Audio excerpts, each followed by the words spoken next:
Conor McGregor, on a bigger scale, has been able to do what they're doing because of the trash talking that they're able to do. Yeah, I mean, like, the best example is Chael Sonnen. I feel like he made a name for himself on being able to, cut great promos. Like, being the best fighter in the world it's called the Chael Sonnen. I think that's one of the greatest lines ever said in a promo anywhere. So it's definitely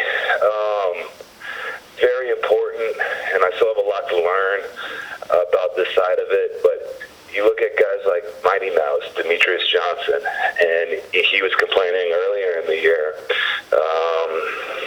just about it was some kind of contract negotiations, but like when it breaks down, it's like this guy could be the best fighter ever, but not a lot of people know about him. Not a lot of people care about him. He's a good guy that does his job, doesn't mess up, comes to work, and fights hard. It's an interesting dynamic. You need a shred of controversy in there or something with the opponent to get the fire started. All you need is the fire started, and then let it grow naturally from there, I feel like.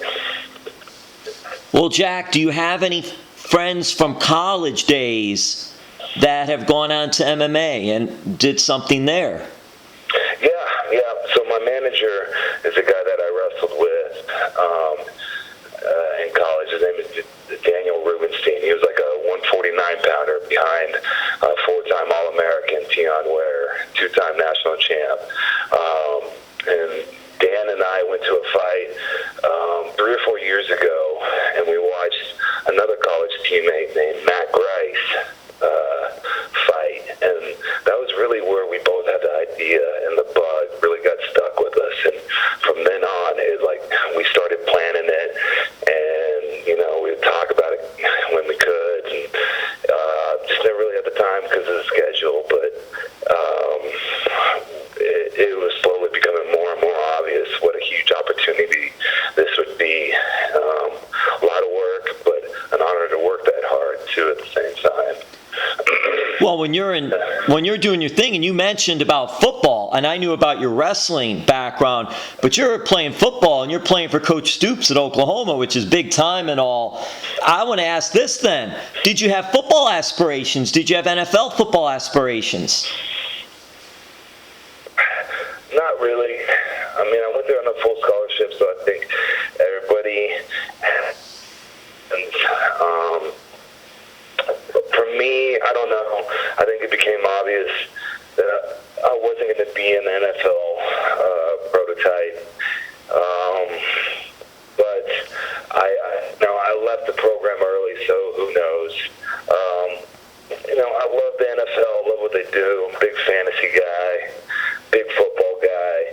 Very proud of my Sooners and what they're doing this year.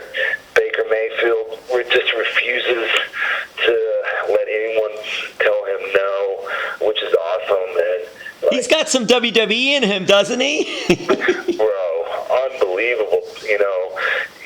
People would pay millions of dollars to get that type of charisma, and he has it naturally just from his great story from walking on and having the confidence to walk on to another university. I mean, it's really cool to see that he won the Heisman and pretty much every major college award, and that he walked on to OU and had the balls to do it in the brains. Great story, man. Great story. That's awesome. All right, so I'm going to let you go. And, hey, do you have social media out there for fans? They want to check things out? Yeah, first and foremost, follow my beautiful wife. She's funnier than me. Catalina Swagger, Twitter, Instagram. I'm Real Jack Swagger on Instagram and Twitter. Facebook, Jake Hager. The account just got made, so a little late to the game on that one, but we're fine. And then if you want any of the great We the People merch, lfrlife.com is our merchandise website. And you can go on there and get Jack Swagger merch and also some of your favorite pro wrestlers merch as well.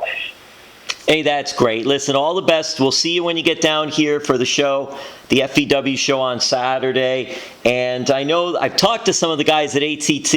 If you're ever wanting to go down there, I know they already have open arms for you to come down there and all. They're really into the wrestling because they got into Impact Wrestling. King Mo and John Hartnett and Colby and a few of them really are into the wrestling and all. And they've even tried to get on the FEW show to do something there, but it was just too late. But I know they're into that as well. And Bobby, obviously, as you know, you talk to him and everything like that. So, well, who knows? Maybe down the road, we'll see. Yeah, I ran into King Mo at WrestleCade as well. And, I know King from Oklahoma. He's from Texas, but he went to University of Central Oklahoma, transferred to Oklahoma State. And so we knew each other. And it's cool to, see those guys.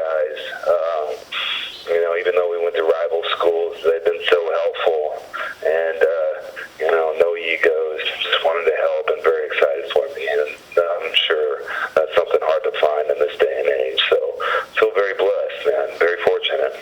Amateur wrestling is a good fraternity, no matter where you come from. That's really something I've learned over the years. So it really is. It's a small world, but it's growing bigger, and we like to stick together.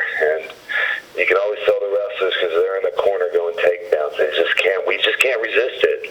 Just like you put two wrestlers in a room, we have to go takedowns. We just have to find out. That's awesome. That is. All right, so we'll see you Saturday. Thank you so much. All right, Jim. Thank you.